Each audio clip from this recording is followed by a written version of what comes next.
Boa noite, pessoal. Tudo bem? Estou começando daqui a pouco a live com a Leda Nagli. Em alguns minutinhos, em 2 minutos, vou convidar a Leda para conversar conosco. E aí, como é que vocês estão? Tudo bem? Eu tô empolgado. A série de lives vai ficar bem legal.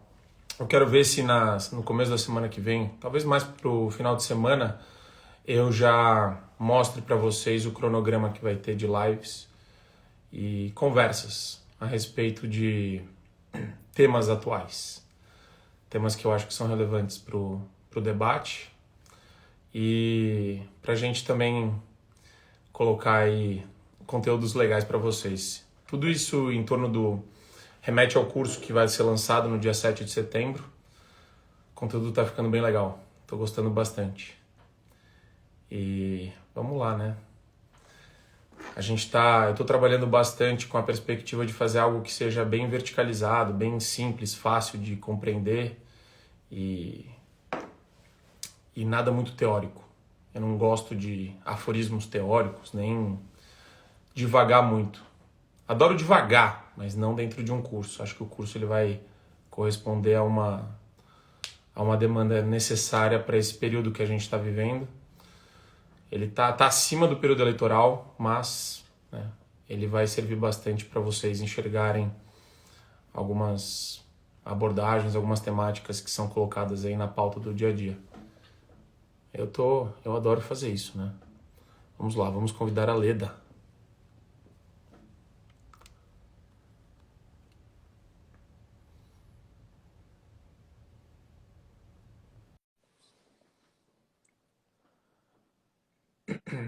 Obrigado, pessoal. Fico feliz com as mensagens.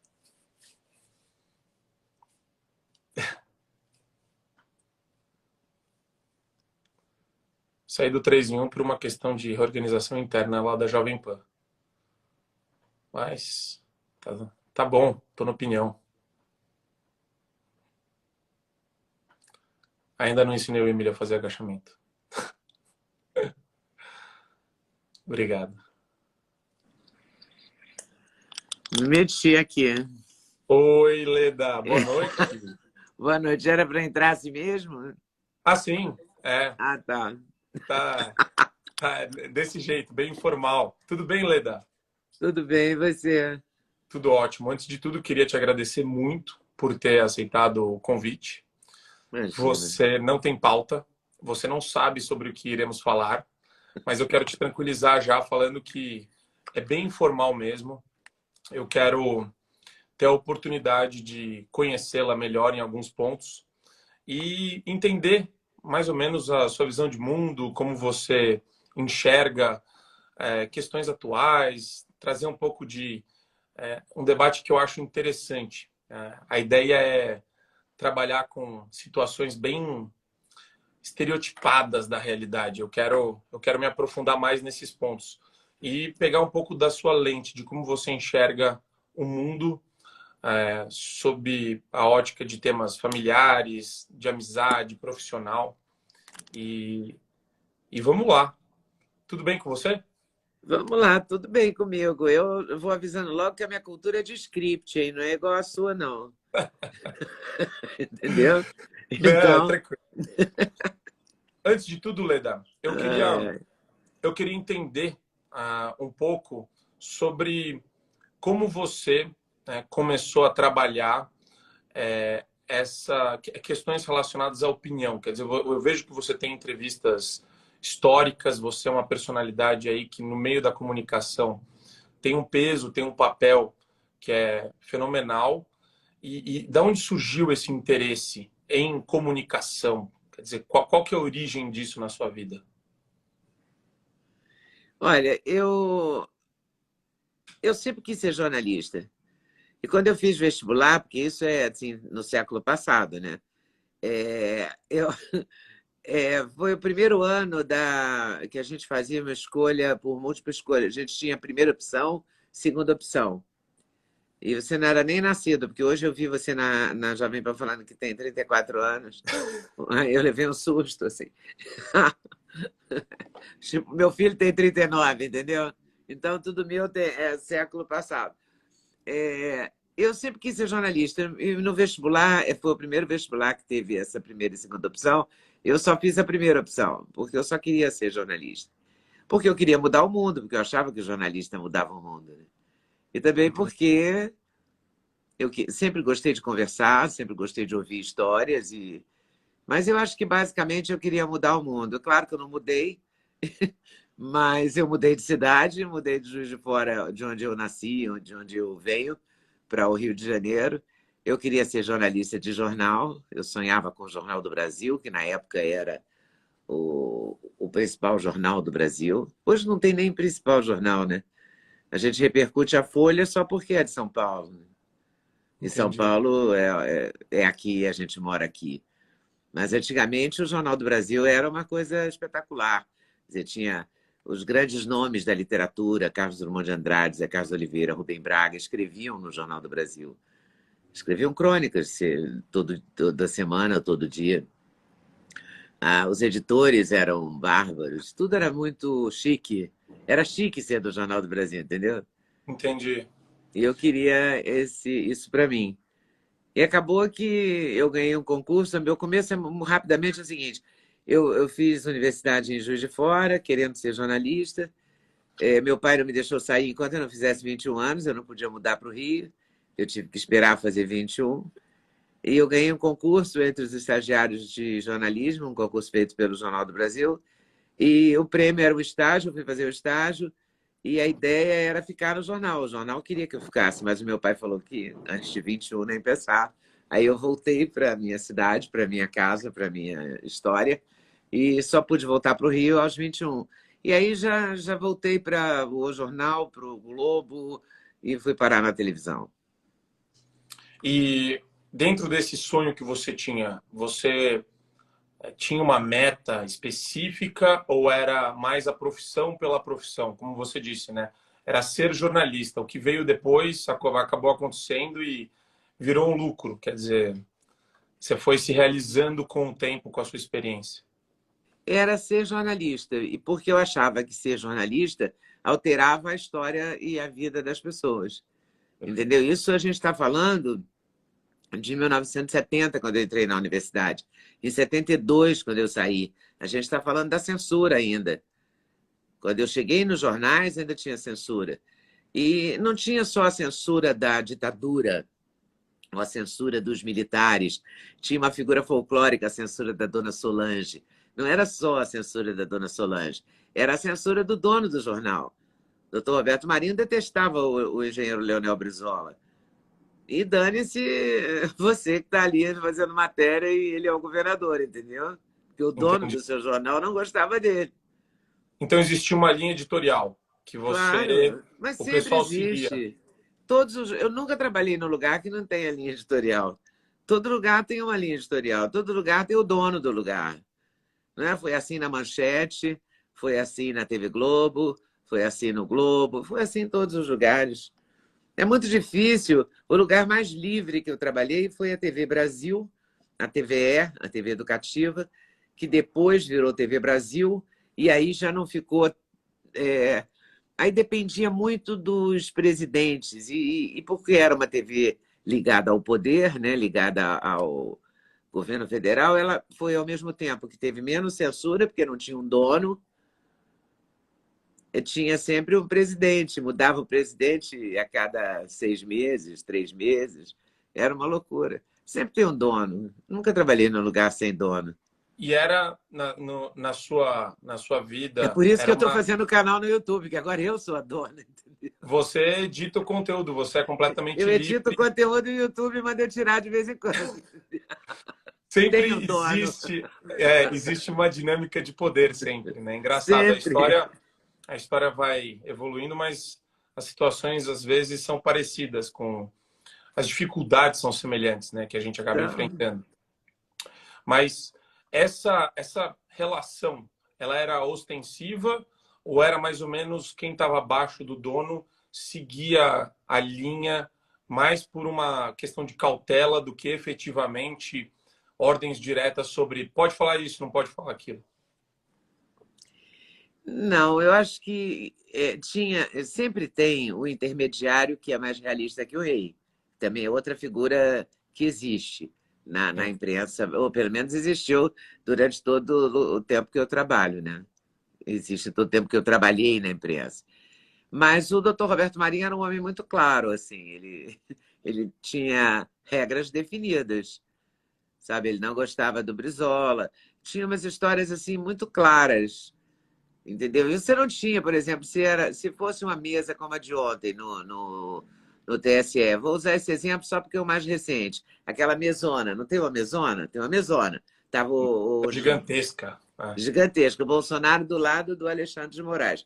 Digamos que eu estivesse como repórter cobrindo aquele episódio e os personagens fossem Leonel Brizola e sei lá mais quem. E podia até ser os ministros do Supremo de hoje, mas estava ali a figura do Brizola.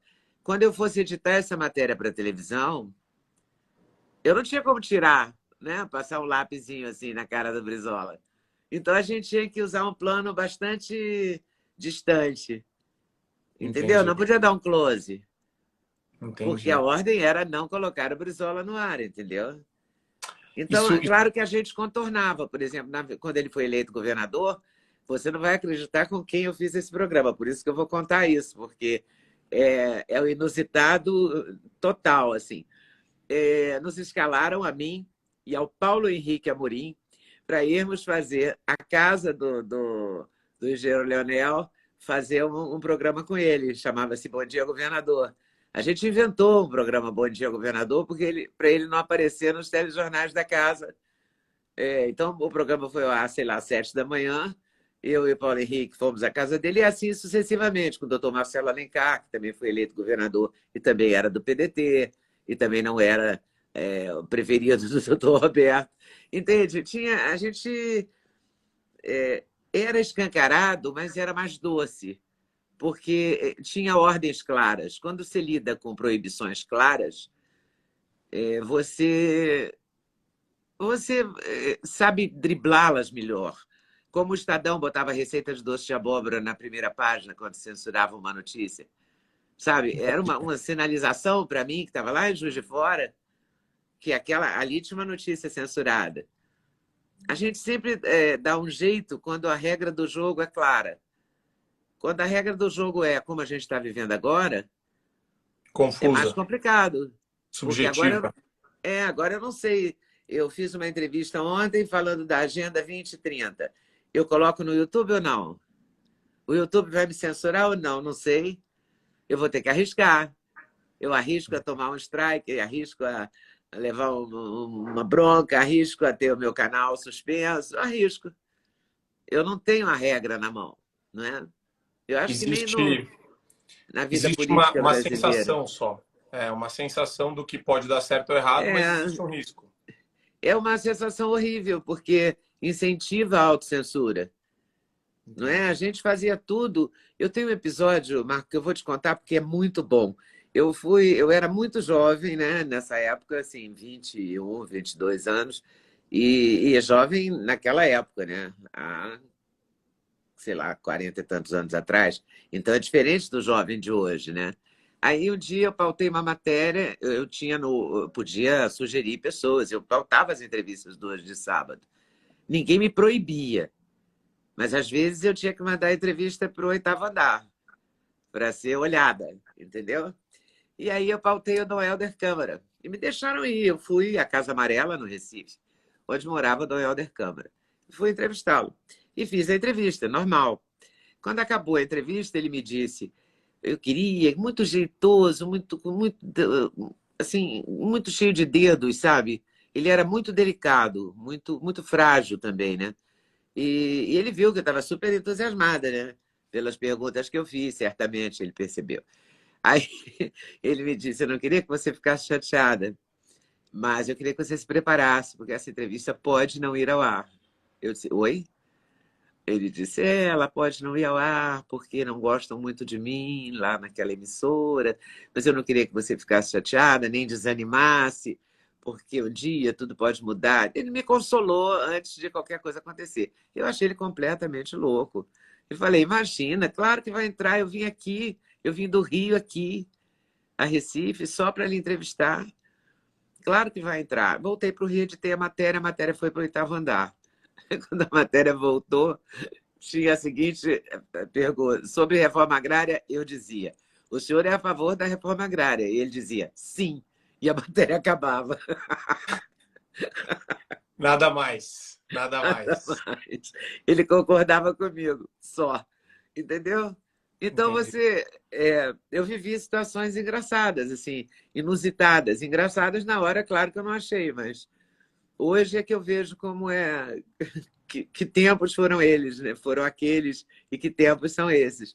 Eu pensei que eu fosse viver só aquele tempo de dificuldade, digamos assim, entendeu? Entendi.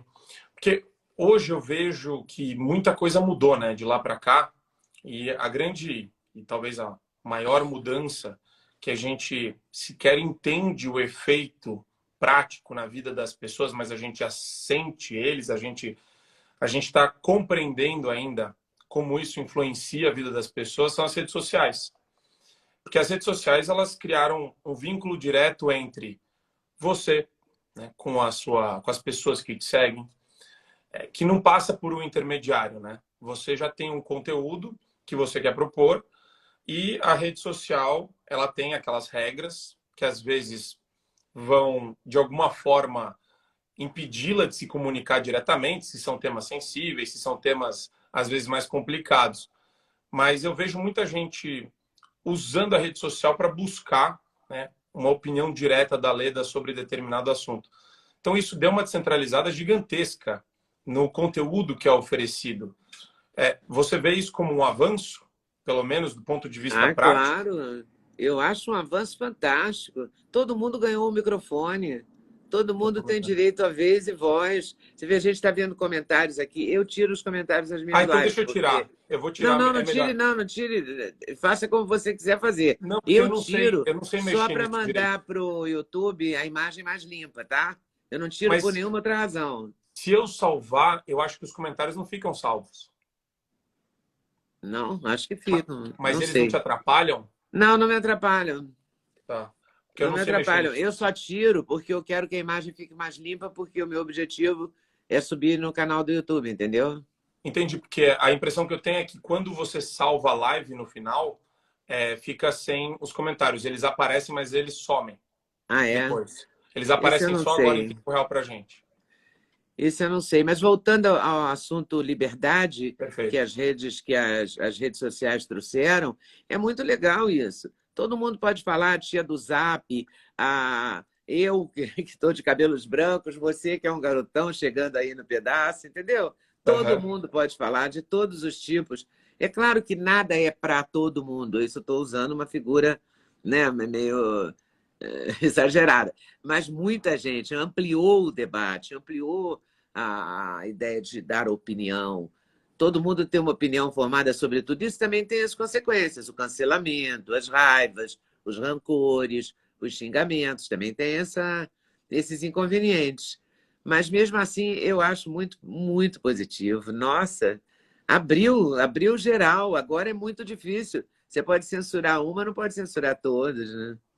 Eu penso muito nisso, né? Por um lado, as redes sociais elas trazem muita ansiedade. Eu vejo o pessoal jovem se comparando demais em termos de estilo de vida, maneira de pensar. Eu lembro Corpos. que quando eu era jovem, é, um adolescente, né? O adolescente às vezes é uma pessoa muito insegura. Ele busca a aprovação em determinados grupos, agindo de uma forma diferente para tentar criar, né, empatia com um certo grupo. E existe muita mimetização. E eu estou vendo o pessoal mais jovem com crise de ansiedade, crise existencial, e eu acho que isso, de alguma forma, tem sido uma contribuição das redes sociais. Mas, por um lado, é o que você falou, né? Você falou que a informação chega mais rápido, o problema é o grau de subjetividade vinculado à plataforma, para você saber o limite dessa liberdade, quando eles vão deixar um vídeo seu ficar postado, ou quando você vai ter um vídeo retirado. E também eu entendo muito que a forma influencia. Então, você conduz as suas entrevistas com a máxima educação, polidez, lhaneza. e sofisticação. Então, quer dizer, tem aquela pessoa que às vezes fala de maneira muito tempestiva ou até usa um tom de voz diferenciado, um pouco mais agressiva na maneira de se expressar. Essa pessoa ela vai ter algum tipo de prejuízo.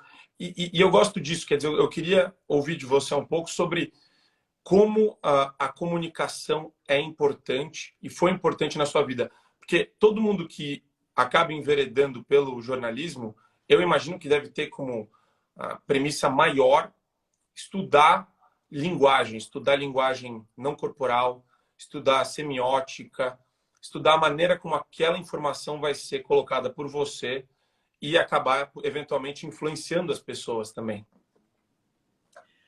Olha, Marco, eu sei de tudo isso. Sei que as pessoas ficam ansiosas, sei que as redes sociais e a busca do like, de certa forma, para os jovens deve ser muito por causa de ansiedade mesmo, de doenças, de depressão. Eu entendo tudo isso, mas eu acho que na compensação, a liberdade que se ganhou, sabe, o avanço de você poder expressar a sua opinião, sobretudo, eu acho, para as pessoas mais velhas, que não tinham nenhum espaço, não é? A não ser a carta dos leitores.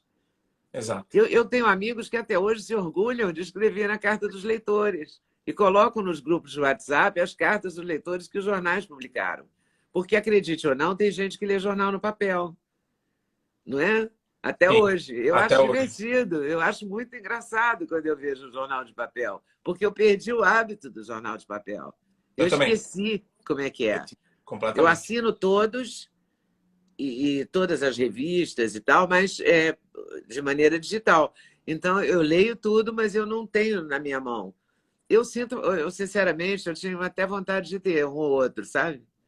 Eu Porque gosto do jornal de é papel, um, eu sou desse tempo. me remete ao meu avô lendo o jornal.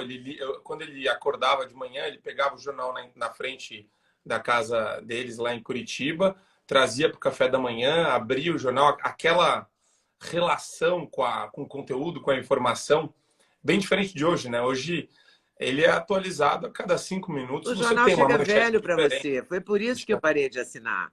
Porque eu É, comecei a ver o jornal, olhar o jornal e não ter mais o que ler. Porque eu já tinha exato. lido tudo aquilo. Aí eu vi que eu estava ficando patética, entendeu? Eu levantava de manhã, corria para abrir a porta. Foi quando eu mudei para São Paulo.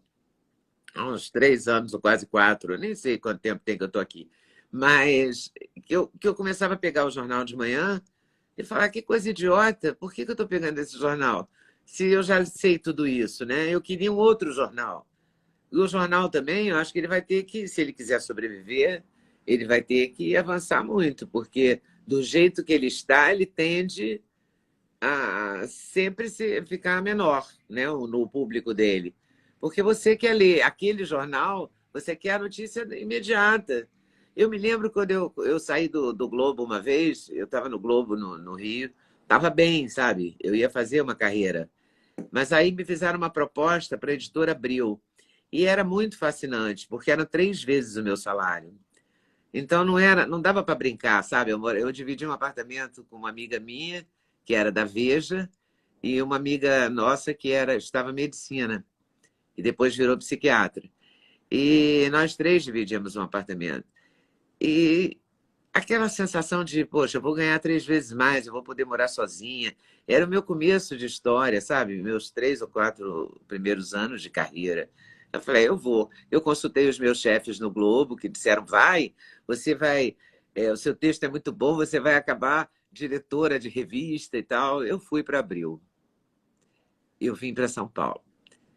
E quando eu caí na Abril, eu vi que eu fechava uma revista com 40 dias de antecedência, então eu estava sempre errada. Eu estava na Páscoa e já era Natal, eu estava no Natal e já era Carnaval.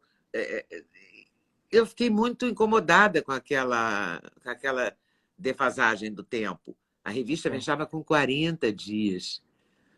E aí eu também não me adaptei em São Paulo e tal, voltei para o Rio. E quando eu voltei para o Rio, é que eu percebi tudo isso. Porque eu não podia voltar para o Globo, porque eu tinha saído há 45 dias. Eu tinha que ficar mais 2 meses e pouco. Tinha uma quarentena, sabe, para você poder voltar. Mesmo você pedindo demissão e as portas estando abertas, está tudo tranquilo e tal, você tinha essa regra. Acho que era trabalhista a regra. E eu não podia ficar desempregada, porque eu tinha que pagar aluguel, essas coisas. Aí me disseram, tem uma vaga na TV Globo. Aí eu falei, mas nunca fiz televisão. E fazer televisão naquela época era de quinta. Um bom jornalista não era de televisão. O jornalista mesmo gabaritado, qualificado, ele era de jornal impresso, ele não era de TV. TV era segundo time. Aí eu falei, bom, vou lá ver como é que é, né? E fui num sábado, conversei com a Alice Maria, ela me recebeu. E a Alice Maria é a pessoa que mais influenciou a minha carreira e é a pessoa mais importante no jornalismo da TV Globo, na minha opinião. De fazer o jornalismo que foi feito antes desse jornalismo de hoje, tá? Vamos Entendi. considerar até, sei lá, 2018.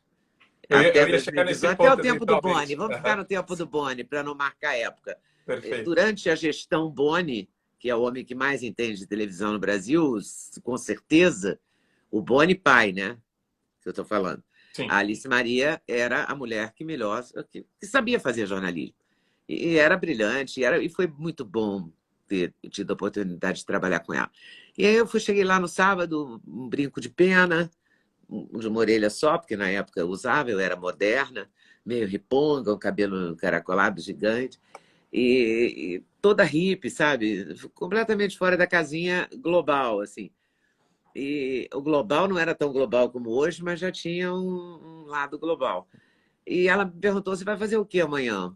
Eu falei: amanhã é domingo, não vou fazer nada. Ela falou: vem aqui ver fechar o Fantástico. Eu falei: tá bom. Fui.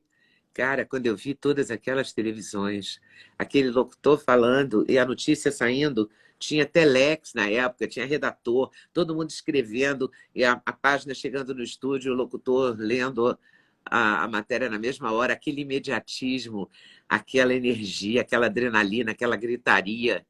Eu falei: eu quero essa gritaria, é tudo que eu quero na vida. Eu nunca mais quero pensar numa revista, num jornal, nunca mais. E aí, a partir dali, sei lá, no dia seguinte eu comecei na televisão, como redatora, como editora no Jornal Amanhã, para escrever para Márcia Mendes ler. A Alice me deu esse emprego aí. Mas eu fiquei fascinada. O imediatismo da informação A me ganhou dinâmica, para sempre, entendeu? tudo muito rápido, tudo Tudo muito muito rápido, tudo intenso. acelerado, tudo intenso, tudo vibrante, sabe? Como é hoje ainda. Você deve estar sentindo isso na Jovem Pan, né? Sim. Você hoje, por exemplo, você estava lá no Pânico falando, né? E a Ilana, e o Eri, meu amigo queridíssimo, acabou de me ligar aqui, amo o Eri Johnson. E, poxa, é bárbaro. Eu estava assistindo, adorando aqui, vibrando de assistir. E essa adrenalina, esse prazer de fazer ao vivo, não é impagável. Isso não tem preço. É a melhor coisa que tem. É uma sensação muito diferente do que eu estava acostumado com o escritório de advocacia. Imagina, deve ser um susto para você. É um susto na sala. E quando eu dava aula, eu me comunicava com um grupo fechado de pessoas. Então, você não tem uma repercussão daquilo que é falado, daquilo que é debatido. Agora, quando você fala no microfone do Pânico, ou num debate, como na opinião, que eu participo com o Piperno, ganha uma proporção, né? A gente não espera, mas acaba. A gente viu que o Bolsonaro assiste e ele escuta o Piperno. De alguma forma, ele está lá ouvindo, ou alguém perto dele também acaba ouvindo a programação da Jovem Pan. É Tem até muito uma foto que legal. tirou no Palácio do Planalto, assistindo o Morning Show. Quer dizer, é algo que assusta a gente um pouco. Que você fala, poxa, tem lugares que você vai que as pessoas acabam te reconhecendo e até te olhando com uma espécie de intimidade. E a TV traz isso, né? TV, rádio. E isso remete muito a esse ponto que eu queria explorar ainda mais com você, que é você sempre teve uma preocupação em trazer uma notícia, trazer um fato relevante e depois a crítica, ou depois uma visão crítica sobre o assunto. Qual era a missão quando você estava nessa atividade, por exemplo, na TV Globo? Olha, eu nunca pensava muito nisso, sabe? Eu pensava só em fazer, em dar notícia informar. Eu não Entendi. pensava nas consequências disso. Nas consequências, assim, de sair na rua, de... Porque é o seguinte, você está na vitrine, Sim. né? E também eu, graças a Deus, não vivi essa época do cancelamento lá, senão acho que eu tinha sido cancelada mais do que fui cancelada atualmente, do que sou cancelada hoje em dia. Porque a gente... Porque você dá a notícia ela é um fato. Você não tem como... Você pode... Hoje em dia, a minha geração, a minha... Nossa, meu telefone pirou aqui, peraí. Tranquilo. Você viu isso? Entrou uma voz aqui, acho que do Paulo Matias. Entrou uma Às vezes é voz algum aqui. programa que estava ligado. Uhum. Eu não sei onde é que é, eu nunca acerto isso. Toda live minha tem uma confusão. Um som que entra, que vaza. Nesse ponto eu não sou boa, não. Mas, aliás, em vários pontos eu não sou boa. Mas a gente não tinha essa preocupação, a gente tinha um compromisso com o fato em si, Então, esse é o ponto, porque a isso eu acho notícia. A interessante. notícia não tinha lado para gente, sabe? Isso. O Líbano via satélite era Líbano via satélite. Eu não tomava partido de Israel nem do Líbano, era a guerra do Líbano, era a guerra dos 7 dias. Enfim, a gente não tomava partido nas coisas, a gente dava a notícia. O jornalismo de hoje é totalmente diferente. Totalmente diferente. Totalmente diferente. Para mim, no meu caso, como jornalista. No seu caso, como comentarista, não. Porque você está lá para comentar, você não pode não comentar. Né? É. Ah, não, sinto muito, não vou dar minha opinião sobre isso. Como assim? Entendeu? Você está Sim. lá para isso, né? Eu Então, não. então em algum momento, o jornalismo ele foi ganhando um contorno diferente. Você enxerga que é um processo que começou pequeno e foi crescendo? Ou houve em algum momento uma ruptura, na sua visão? Não, eu acho que houve uma mudança radical. Hoje você não. Eu me lembro que, na minha época, eu tinha o Borjalo. O Borjalo era um diretor da TV Globo, que era também cartunista, caricaturista, não, cartunista. Era brilhante o Borjalo. E o Borjalo dizia que eu falava com a sobrancelha. Era o começo da televisão, assim, da popularização da televisão. Não era o começo da televisão, que ela começou em 1950, assim. Eu nem tinha nascido, mas era o começo da popularização dela. Você acabava de fazer um telejornal, saía na rua, todo mundo... Eu acabava de fazer o Hoje, que era o jornal que eu fazia, e todo mundo comentava com você o jornal na rua. Essa repercussão imediata não era sobre o comentário que você tinha feito, era sobre a notícia que você tinha dado. Entendi. Entendeu? A pessoa, você não formava a opinião da pessoa, a pessoa via o telejornal para ir formar a opinião dela, entendeu? E hoje em dia não, essa opinião, a apresentadora chega e fala, a economia despiora, ela dá uma opinião, ela fica revoltada de dar uma notícia que é favorável a um governo que ela não gosta, entendeu? A gente não mostrava se a gente gostava ou não. Ninguém nunca soube se eu gostava ou não gostava. Eu tinha uma curiosidade, que eu tenho até hoje, e é por isso que eu gosto de entrevistar. Eu não tenho esse negócio de eu não quero ouvir o fulano. Várias vezes eu vindo de Brasília para o Rio, porque eu fazia algumas coisas, tipo para o Ministério da Educação, umas mesas redondas para professores, que passavam via satélite no governo do Paulo Renato, era o ministro da Educação nessa época. E era um projeto educativo mesmo. Ele nem ia, o ministro não ia. A gente fazia 2 horas ao vivo, passando por todos os professores do Brasil inteiro, e não tinha ninguém do MEC tomando conta. Entendi. Entendeu? As pessoas, a equipe do MEC que fazia o programa não fazia nenhuma restrição. Eu perguntava o que eu queria para aqueles técnicos. Era um programa técnico, a gente fazia um programa de meio ambiente. Um monte de gente especialista em meio ambiente para dar subsídios para a professora tratar do tema transversal lá no Belém do Pará, entendeu? Ou lá no interior de Minas, ou no Piauí. Ela recebia um videocassete com aquele programa e também podia assistir ao vivo. E eu voltava quinta-feira, então eu coincidia com os deputados do Rio de Janeiro. E N vezes eu pedi para trocar de lugar com alguém que estava sentado do lado do Leonel Brizola. Eu chamava de engenheiro Leonel. Não porque eu votasse no Brizola, mas porque eu gostava de ouvir as histórias dele. Eu gostava de ouvir a opinião política dele. E várias vezes eu troquei de lugar para ir perto de Ronaldo César Coelho, de outros pessoas de outros partidos. Porque eu queria ouvir. Eu gosto de ouvir. Eu não me Eu importo de acho, ouvir o contraditório, porque a história, a cultura, o conhecimento do outro. É que hoje virou uma coisa irritante, né? Tem hora que eu tiro o som toda hora de manhã no Morning Show, eu tiro o som quando falam os que eu não gosto. Naquele seu debate com o com o Piperno, quando o Piperno dá Guga aquelas Noblat. pipernadas, eu pá, tiro o som dele.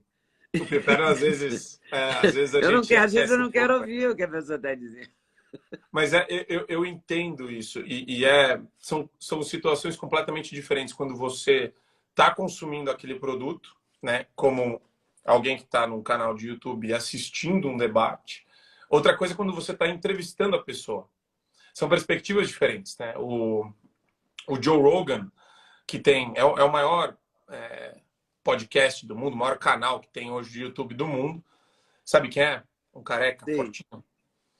Ele faz umas entrevistas fenomenais. É uma coisa, assim, ele fala com astronauta, astrofísico, cientista. Então ele pega Neil deGrasse Tyson, daí ele pega Bernie Sanders, que é um socialista, um É. político de extrema esquerda.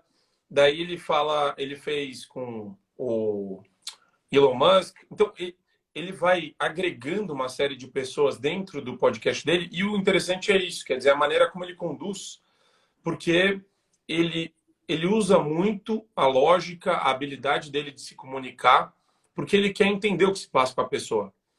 Ele não vai deixar também a pessoa falar, ele deixa a pessoa falar tudo, isso que é o mais legal. Mas ele mostra para a pessoa que ele tem uma posição, às vezes, que ele não vai se deixar levar por um discurso que quer, de alguma forma, convencê-lo de algo. Então ele mostra um pouco da posição dele, mas deixa muito claro que a pessoa está lá para apresentar, né, alguma coisa da vida dela, alguma experiência, a visão de mundo dela. E nesse ponto eu queria perguntar para você exatamente nesse sentido.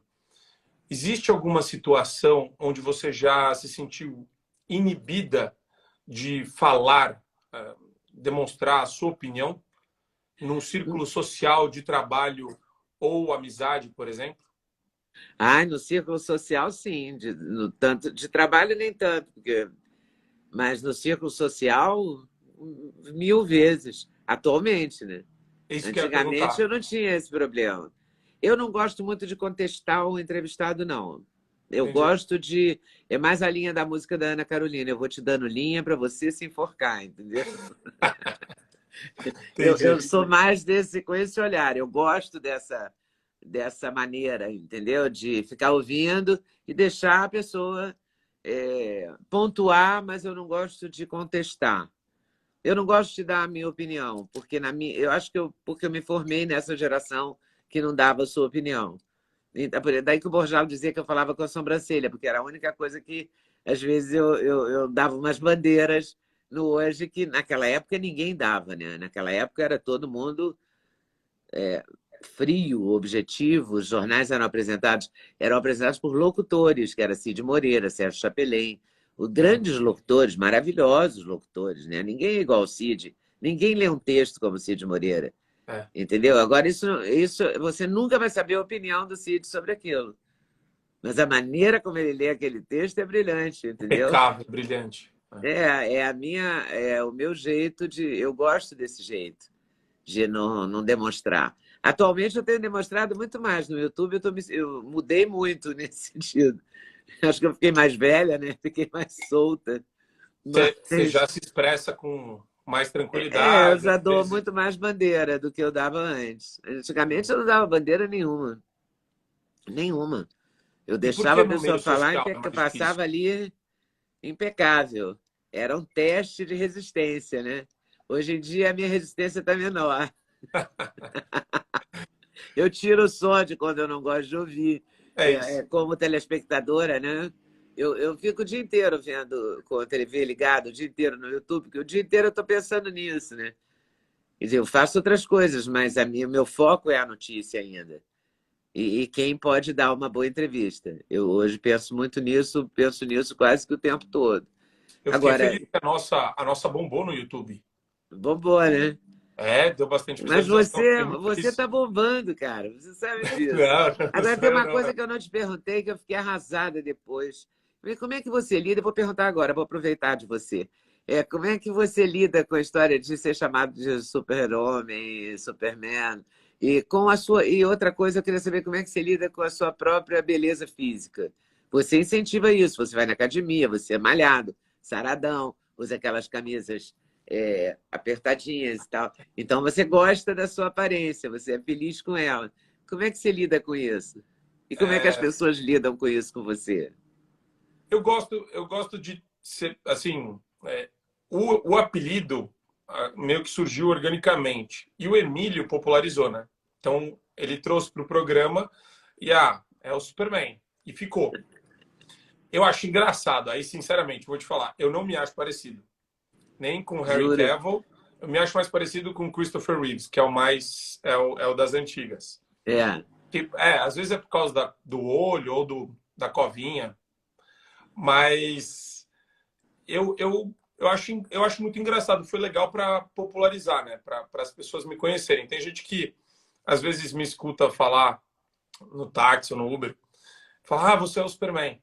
Ele não sabe meu nome, mas ele sabe que eu sou o Superman. Falei, legal, pô, prazer. E eu adoro, eu acho super divertido. E com relação a essa questão do corpo, eu aprendi a me cuidar. Não sou um xiita nesse aspecto, mas eu gosto porque eu penso muito mais numa questão de longevidade, de qualidade de vida. Depois que eu passei a fazer musculação, academia de maneira disciplinada, meu sono melhorou, minha saúde mental melhorou, quer dizer, tudo ficou melhor na hora que eu comecei a ter disciplina de acordar cedo para ir para academia. Então isso, de fato, me ajudou bastante. Mas eu sempre acho que dá para melhorar. Esse é um ponto. Eu nunca estou satisfeito. É, não sei, às vezes o pessoal acha que eu sou muito rigoroso, que eu brinco com o Emílio, eu falo, Emílio, você faz tudo errado na academia, porque ele faz todos os aparelhos no mesmo dia, faz parte superior, inferior, ele passa por todas as máquinas e ainda corre uns 3 Caramba. quilômetros. Ele tem um hábito. Mas aí o pessoal brinca que eu sou às vezes muito rigoroso, que eu quero consertar a maneira como todo mundo faz as coisas. Eu brinco com o Dani Zuckerman, que ele é falso magro. E, na verdade, eu quero que ele crie gosto para fazer alguma coisa em termos de atividade física que ele goste, porque vai se melhor. Vai tirar a pessoa dessa inércia, é bom. Inércia eu digo de atividade física. Mas é uma a obsessão que eu tenho é que isso ajuda a pessoa a desempenhar melhor o seu trabalho, a ter uma saúde mental melhor. Eu acho que isso, sem dúvida, é importante. É Que hoje uma está todo mundo muito colocação bem da estressado. sua geração mesmo, né? É, É uma geração mais saúde mesmo, né? mas que tem essas situações que parecem até contraditórias. Então, você vê lá o pessoal seguindo, muita gente seguindo a Musa Fitness ou o Mahamudra, mas não faz a atividade. Então, o pessoal começa a ficar ansioso, começa a ficar nervoso, porque vê aquele corpo e fala, nossa, eu preciso chegar nesse ponto. E não consegue acordar às 6, 7 da manhã, ir para academia, se organizar, e a pessoa vai ficando mais ansiosa. É engraçado isso.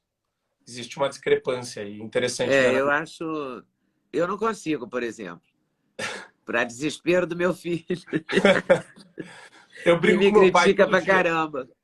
Hein? É, eu brigo Mas com eu meu não pai. consigo. Eu sou muito. Eu sou preguiçosa mesmo, sempre fui. Mas eu reconheço que você está certo, que essa geração está certa. Tem Eu que, me tem esforço que para fazer alguma coisinha, mas é alguma coisinha pouquinha, entendeu? Preguiçenta. Não é fazer uma uma coisa assim fisioterapia, um comprometida pilates. como vocês. Eu acho muito legal. Bom, que alegria. Obrigado. Mas eu acho que tem, você está certo. Vocês estão certos, vocês mais jovens. É por aí mesmo. Agora, você também se dedicou a uma coisa cabeça, né? Quer dizer, você não foi só corpo, né? Você também estuda, você se prepara, você tem todo um compromisso com o saber, né? Com o conhecimento, que também é bacana, né? Porque tem que ser um misto das duas coisas, não pode ser só o corpo, né? Não, exato. Mas o fato da atividade física, quando eu criei mais disciplina para fazer todo dia o meu esporte, fazer a musculação, acabou ajudando no desempenho acadêmico também. Acho que você se sente mais energizado, você se sente melhor. E, e eu sempre fui uma pessoa muito curiosa também, né? Então, eu sempre fui muito chato com relação à informação, conteúdo. Eu lembro, né, quando você falou sobre comunicação, né? Você se preocupava em trazer o jornalismo de maneira objetiva. Então, qual era o teu intuito? Era transmitir a informação, fazer conta de pegar aquilo que você recebeu, né? Colocar dentro de um ambiente onde você pode passar isso para as pessoas. E é o que você falou, não importa o que eu acho sobre isso, importa que essa informação é verídica, ela é fidedigna e eu estou transmitindo ela para as pessoas da maneira adequada. E eu comecei a notar já em. Eu não sei se você lembra, nas redes sociais, na véspera da eleição, foi bem antes do Bolsonaro, apareceu um canal chamado Caneta Desesquerdizadora. Ainda existe esse canal, que ela Ah, desesquerdizava as manchetes. E muito antes disso também, eu já tinha reparado que as manchetes tinham um grauzinho de contaminação ali ideológica. Eu percebia isso. E eu acho engraçado, porque eu olhava para o lado, meu sócio, ele, não, imagina, isso daí não muda absolutamente nada. É o fato, eles estão transmitindo o fato. E eu percebi que essa dinâmica começou a mudar. E a grande questão, e esse é o ponto que eu queria retomar para ouvir você, é que essas pautas elas começaram a ser difundidas sistematicamente. E as pessoas, ou elas aceitavam a linha de opinião, ou elas começariam e começaram a ser taxadas de alguma coisa muito ruim. Então, a hora que vinha, por exemplo, um dado sobre questões violência, que eles chamam de violência racial. Se você falasse, poxa, eu acho que o dado é ruim, as pessoas no seu círculo social olhavam para você de maneira extrema, falavam, não, você não pode falar isso. Marco, você não pode falar isso. Você já teve essa interação de, né, talvez tentar se expressar sobre alguma coisa que você não acreditasse que fosse verdade do jornal e alguém de algum amigo, algum círculo social falar para você, não, Leda, isso você não pode falar, essa análise você não pode fazer. Já passou por essa situação? claro que já. Porque Várias vezes. várias vezes você não pode falar um monte de coisa. Tem um monte de. Tem dados, eu acho interessantíssimo quando alguém dá umas estatísticas assim que não tem nenhum fundamento, né? Porque não diz de onde que tirou aquele dado, né? Não sei quantas pessoas são mortas. Eu vou falar por alto porque eu não quero arranjar Sim, confusão. claro. Mas X pessoas do gênero tal são mortas por minuto, não sei aonde. Eu falo, meu Deus, mas de onde que saiu essa informação? Onde é que está isso, né? Se você duvida disso, se você numa conversa, ou você se cala e fica ali com cara de paisagem, fazendo como a gente falava nos anos 90, faz a egípcia, que é, É não egípcio. presta, né? Faz a egípcia e finge que não está ouvindo. Se você contesta, você é reacionária, né? Porque mas é uma loucura. Aquele dado é estranho, você não tem um fundamento para aquilo, isso toda hora, né? Porque o dado serve para a narrativa, serve a uma narrativa. Se a narrativa é da pessoa que pensa diferente de você, ela te dá aquele dado e você é obrigado a. Eu tenho muita dificuldade com isso, de ficar ouvindo isso na vida social que eu falo. Né? Eu Tá. prefiro até eu evito um pouco a vida social nesse sentido, quando eu acho que só vai dar isso, entendeu? Mas Tem você, progressista demais na área, me dá uma certa preguiça, porque eu vou mas ter você que se ficar o sente mais tempo todo me selecionada? contendo, entendeu? Entendi. Mas você já sentiu, por exemplo, o afastamento de parentes, de familiares que pensam de forma diferente? Sim, sim, claro. E assim, eles só vão saindo de cena. Às vezes não fala por Vão quê, mas saindo você de sabe. cena. Vão Entendi. saindo de cena, às vezes deixam de comentar o que você posta, né? Alguns amigos deixam de comentar. Eu tenho um Às vezes grupo de para de te amigos. seguir. Para de te seguir. Eu evito em grupos de WhatsApp que eu já sei tem uma gente mais briguenta. Eu sei que de um grupo de 11 pessoas, você conhece três que são é, pessoas progressistas, digamos, e que vão fazer barulho, encher o saco se você contestar. E dizem barbaridades. E eu ignoro solenemente. Não falo nada, porque não tem sentido. Eu não vou Sim. ficar brigando com três pessoas sobre aquilo, entendeu? Eu evito muito, evito o que eu posso. Porque Até porque. virou uma guerra, né? Uma É, guerra de narrativa, uma guerra de ofensas. Na hora que eu acordo e olho meu telefone, assim, tem dia que me dá vontade de, sabe, sumir. Porque porque. aquele monte de zap, tudo, sabe? E um monte de fake news, porque aí também tem as pessoas que insistem em passar, que vê que aquilo não pode ser verdade, né? É uma coisa inacreditável. Eu recebi, acho que de ontem para hoje, umas 10 vezes a mesma coisa. Tá na cara que aquilo é fake, entendeu? Se E bobear não, isso as que você está pessoas vão falando, eu devo repassando, ter recebido repassando. também. É.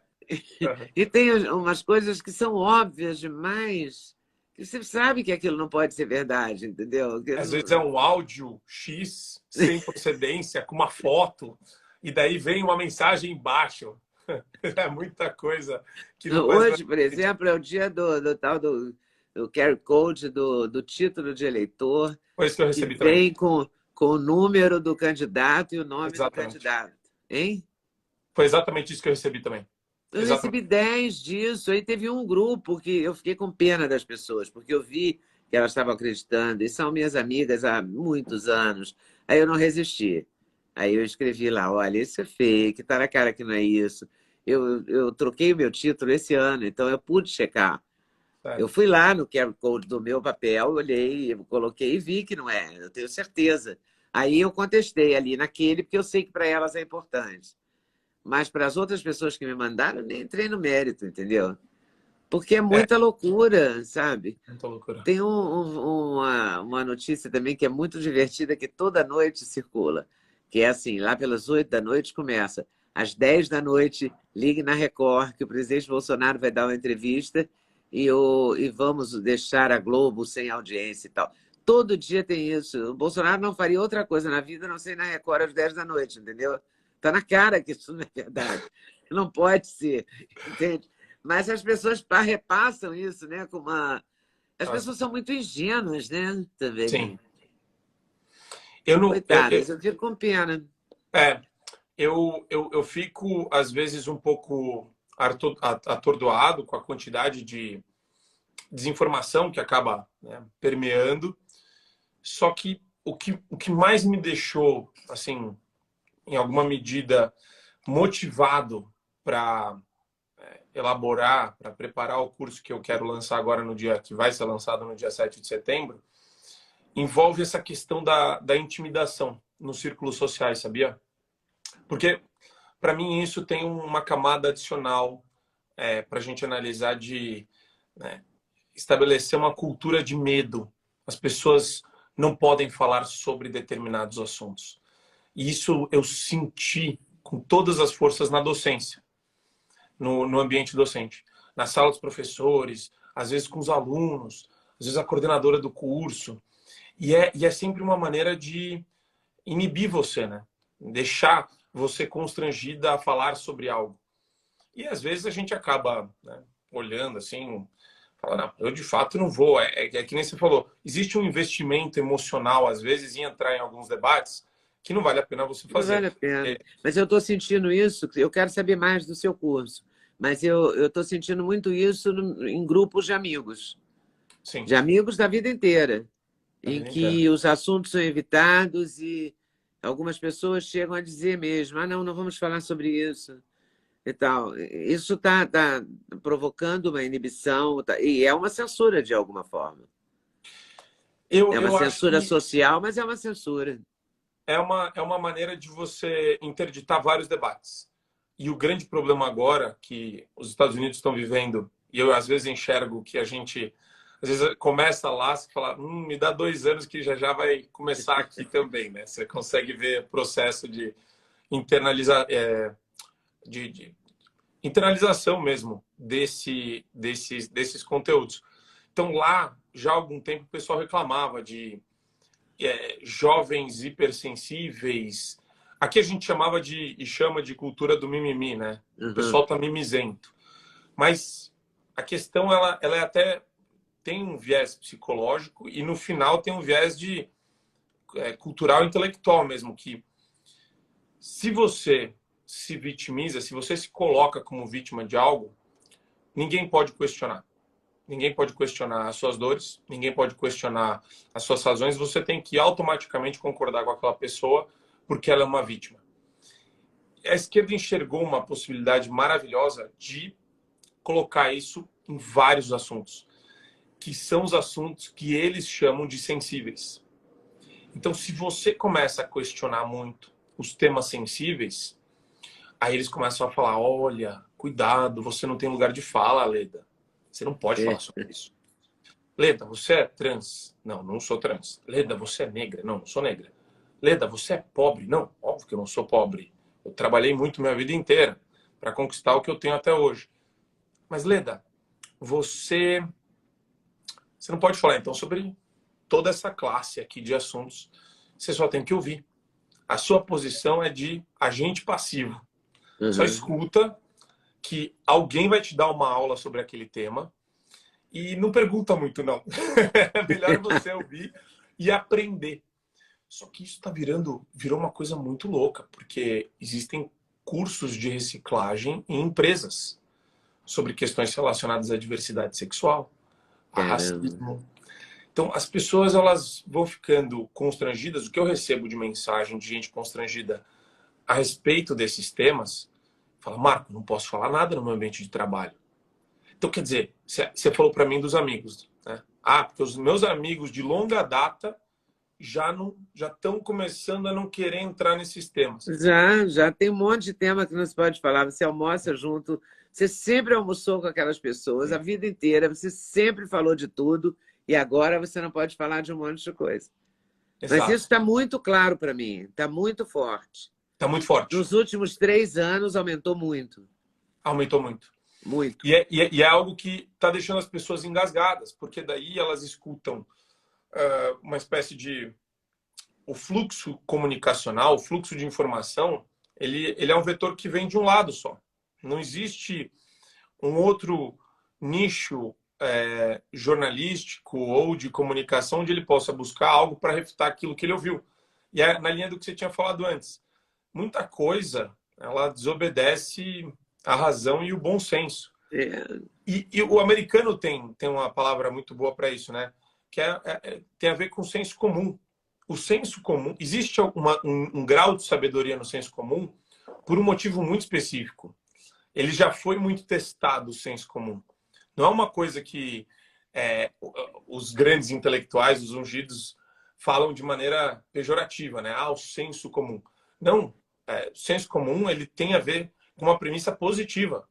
As pessoas elas têm uma intuição, elas têm um senso comum sobre as coisas e é importante que ele seja em alguma medida respeitado. Bom senso. E eu acho que falta isso, né? A gente tem a Jovem Pan que faz essa mistura, né, no meio. Mas a Jovem Pan está esquisita. Vou fazer aí uma crítica à Jovem Pan. Porque a Jovem Pan tem uma característica. Ela não é a melhor TV do Brasil. Ela está cheia de falhas, porque ela está começando. Tudo que está começando começa meio claudicante, meio mal das pernas. Né? Não é o melhor locutor, não é a melhor apresentadora, não é. Os melhores comentaristas, na minha opinião, sim. Muitos de vocês. Alguns eu não curto mesmo, mas alguns eu gosto muito. Muito bem. Em termos de qualidade de trabalho, falta o som, não entra o VT, cai o negócio. Entendeu? Tem várias falhas técnicas que eu vi acontecer na TV Globo dos anos 80, mas que não acontece mais, ou não acontece com tanta frequência. falha em televisão sempre vai existir. Tem uma brincadeira que a gente fazia que vamos virar para o telespectador e falar, desculpa a nossa falha, o VT fechou a cabeça, a fita caiu do não sei o quê. A gente tinha vontade de contar para as pessoas o que realmente aconteceu. O VT fechar a cabeça, dá um fade no ar e fica tudo preto, e o cara em casa não sabe o que aconteceu. A gente volta dizendo, desculpa a nossa falha. Era uma praxe, né? Um texto combinado, porque não podia falar falha técnica, porque a técnica se ofendia. Nem sempre era técnica. Às vezes era do locutor, do apresentador, do script, do redator, né? Errou a deixa, enfim. Mas a gente tinha vontade de falar a verdade. Sabe por que deu tudo errado? Por causa disso, e contar realmente o que era. Claro que você não vai fazer isso com o pobre do telespectador, que você não vai chatear ele com essa bobagem. Mas então, e aí a Jovem Pan resolveu que todo programa tem que ter uma voz dissonante. E é o mesmo problema da TV Globo. Na TV Globo, no Globo News, todo mundo pensa igual. Entendi. Entendeu? Entendi. Todo mundo pensa igual, então todo mundo concorda com todo mundo. Não tem nenhuma voz discordante, dissonante, nenhuma outra opinião. Entendi. Né? Já está todo mundo com opinião formada sobre tudo. E a Jovem Pan resolveu botar uma pessoa contrária em cada um dos programas. Em alguns programas, quando é opinião e tem dois lados, quando tem 3, 4 pessoas e 2 pensam de um jeito, 2 do outro, ok. Mas quando tudo está harmonizado, para que enfiar uma pessoa que não tem nada a ver? Entendi. Entendeu? Você está fazendo menção ao Pingos. Tô. Isso. Porque estraga. A impressão Entendeu? que eu tenho... Quebra o negócio. O negócio está tão bom, não se mexe em time que está ganhando, meu Deus. Será que não sabem eu disso? entendo, e eu percebi que muita gente da audiência partilha exatamente da mesma visão. Eu entrei no YouTube para assistir pelo YouTube só para ver as Comentários. opiniões. Os comentários. Nossa, os comentários são alucinantes, avassaladores, entendeu? Avassalador. Eu não estou sozinha nessa opinião. E o que eu acho, e pelo que eu vi no primeiro programa, acho que o Vitor Brown falou isso no começo, parece que é provisório até o final da eleição. Tomara. Mas eu entendo, porque o que eu acho fascinante da televisão é a maneira como um simples detalhe muda tudo. Isso tem muito a ver com comunicação e eu adoro estudar. Agora, antes de entrar na Jovem Pan, eu adorava estudar isso, mas, por exemplo, você tem o 3 em 1. Então, 3 em 1, você tem todos sentados de frente para a câmera. A Cris está em Curitiba, o Constantino na Flórida, mas estão todos assim, dentro de quadrados. Sim. Se você pega uma dinâmica dessa e muda e coloca o pessoal numa mesa, um de frente para o outro, mudou completamente o programa. Só por uma questão posicional, espacial, de colocar as pessoas uma encarando a outra. Você muda toda a dinâmica, às vezes até a maneira como as pessoas ficam tranquilizadas em conversar, em debater. Eu acho isso muito, muito interessante. As pessoas ficam mais à vontade, ficam menos formais. Você extrai um outro programa completamente diferente. Mas é aí que tá. E quando você coloca ainda uma pessoa que não tem, às vezes, nada a ver com aquele programa, ou que tem uma opinião muito diferente, aí você fala, opa, peraí, mas o produto é o mesmo, não? Porque quebra, né? Quebra. O Sem Censura, que eu fiz 20 anos e 8 meses, quase 21 anos, tinha uma mesa em U. Eu ficava no meio e as pessoas ficavam em volta. O contrário do Roda Viva. O entrevistado fica no meio e todo mundo fica em volta, certo? Comigo, eu ficava no meio, a minha cadeira tinha rodinha, eu girava para entrevistar as pessoas, e exatamente o oposto do Roda Viva. Tá? E eu acho até que é anterior ao Roda Viva, o Sem Censura. Não, é uma criação minha, então eu não estou assumindo. Eu já cheguei, ele já era assim, entendeu? Não vou discutir quem começou, quem o ovo, a galinha, essa história, porque eu não tenho nada a ver com a criação dele. Eu cheguei, ele era assim. Eu só mexi no conteúdo. A forma era a mesma. Eu mexi no conteúdo porque eu misturei de outro jeito as pessoas. Eu gosto quando mistura. Entendeu? Quando tem pessoas de ideias opostas falando do mesmo assunto, questionando a mesma coisa. Eu gosto disso. Mas eu não gosto da agressividade. Eu acho que com o tempo e com as posições políticas mais acirradas, e com o momento que a gente está vivendo, o momento político, as pessoas estão mais nervosas, a, sabe? A pessoa fica mais raivosa, a pessoa fala com mais ódio. E nesse Fala. ponto, eu acho que você vai muito bem, porque você nada, parece que nada te abala. Se cai um tijolo na sua cabeça, você vai continuar lá falando com o mesmo tom, do mesmo jeito. Né? E aí você tem uma mania de falar uma expressão que é de novo. Aí você está falando dele, de novo. Taranana. Olha, É eu nunca muito bom. percebi isso. Agora que você Pois está me eu já falando, percebi, eu eu fico percebi. olhando, eu fico vendo. Eu sou profissional disso, eu fico olhando. O que eu vou Que fazer? ótimo. E é Olha, já irresistível gostei. para mim, entendeu? É Obrigado. completamente irresistível para mim. Eu não Entendi. resisto, eu falo sozinha vendo, falar, não fala isso outra vez, não. Ah, não sei o que lá, entendeu? Então, eu gosto da sua calma nesse sentido, sabe? De não, não mostrar a sua indignação com um monte de palavras, com um monte de frases, com um monte de conhecimento, mas sem a gritaria, É, sabe? sem Sem a mostrar. agressividade. É É, diferente uma pessoa que fala uma coisa com raiva e a pessoa que fala sem raiva. É muito mais legal. Quando a pessoa fala sem raiva, entendeu? Ela apenas fala. Eu acho que ela atinge mais, entendi. sabe? Tem Ela um atinge efeito mais melhor fortemente. para não criar antipatia, para não criar, às vezes, uma Porque tensão não, desnecessária. não tem a raiva, sabe? Uhum, A gente está vivendo um momento de muita raiva. Então, quanto entendi. menos raiva a gente acrescentar ao debate, menos gritos e tal, é melhor para o debate. Acho que ninguém gosta de histeria, né? Você vê histeria, você vê, Ninguém. às vezes, Você aquela fala, ai, situação, não, você fica. cansei, eu estou cansada, não quero, entendeu? É, Eu gosto disso. Eu gosto da coisa mais calma. Você vê, vamos usar um exemplo assim, acima do bem e do mal, Alexandre Garcia. Alexandre Garcia. Ele não grita, Um lorde, é um lorde, ele fala, e ele fala tudo que ele quer falar, fala tudo. não É. é? Ele fala tudo. E só mudou o encerramento dele, que era Alexandre Garcia, de Brasília. Alexandre Garcia, de Brasília, para o Jornal Nacional ou para a CNN, e agora é Alexandre Garcia para a Jovem Pan. Só mudou isso. Só O mudou. resto é o mesmo tom. Mesmo tom, mesma E elegância, isso mesma é tranquilidade. muito legal. E os Isso insights são dá uma paz para maravilhosos. quem está assistindo, entendeu? É, Você presta mais atenção, você se liga mais. Eu gosto disso. E eu como adoro também. gosto muito do Augusto Nunes, adoro ir no Direto ao Ponto por causa disso, porque também tem um formato legal. Tem pessoas que divergem, mas tudo tem uma elegância. Sim. Eu gosto da divergência, mas com elegância. Não pode perder a elegância.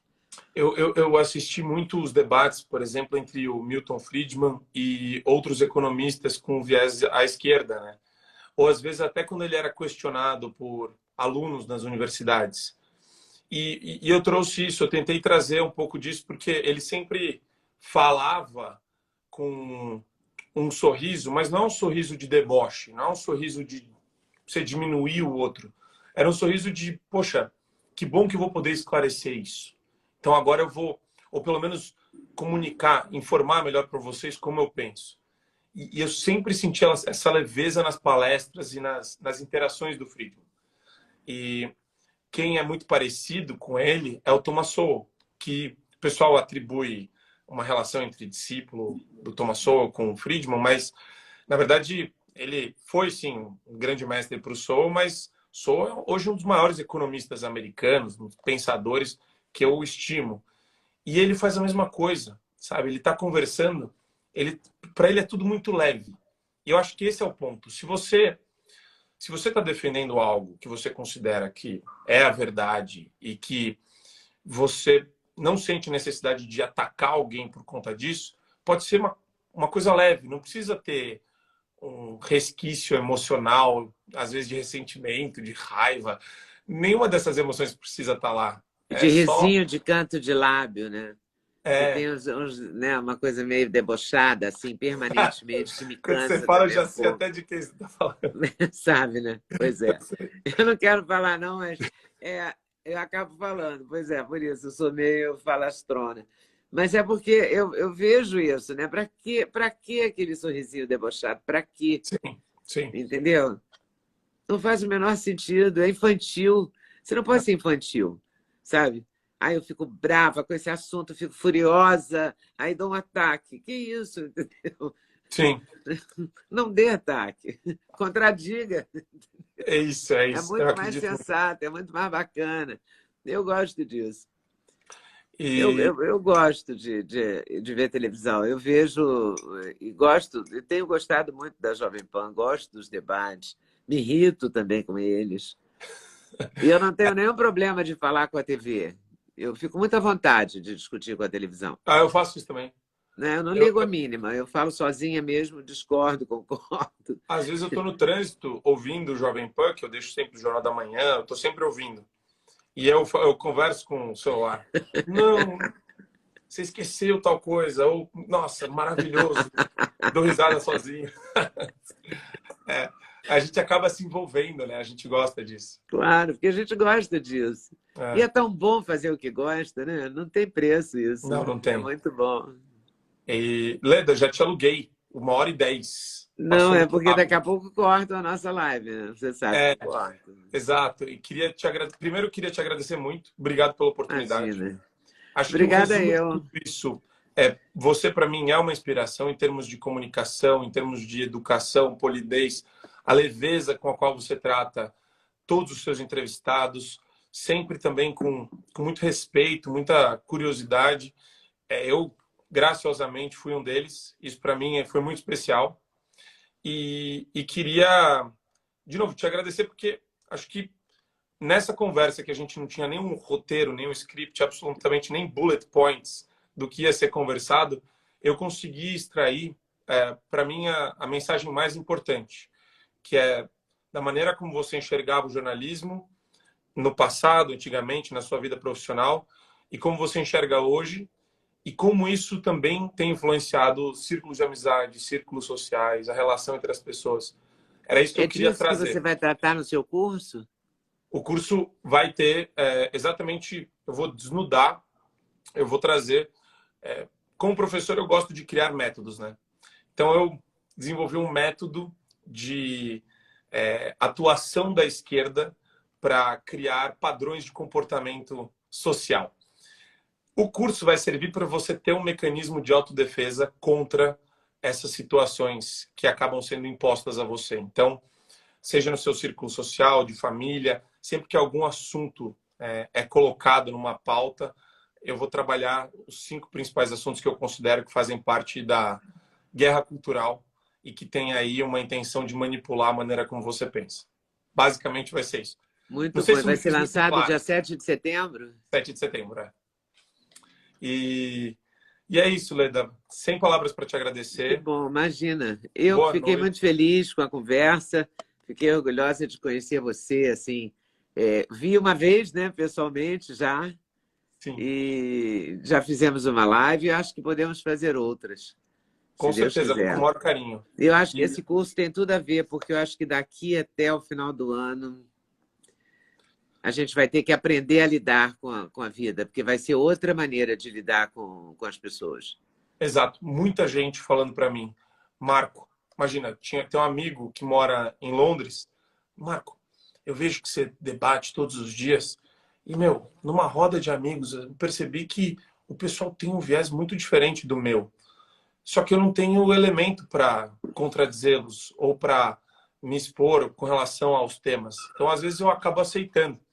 E muitas vezes eu falo para ele, eu falo, olha, às vezes você não precisa concordar necessariamente, mas não precisa discordar também. Então, porque senão, às vezes, você acaba virando a ovelha negra do pessoal. Então, é mais para a pessoa ter aquela confiança de que ela não é um estranho no ninho, ela não está errada de pensar de um determinado jeito. É mais nesse sentido também, porque é impressionante o grau de manipulação.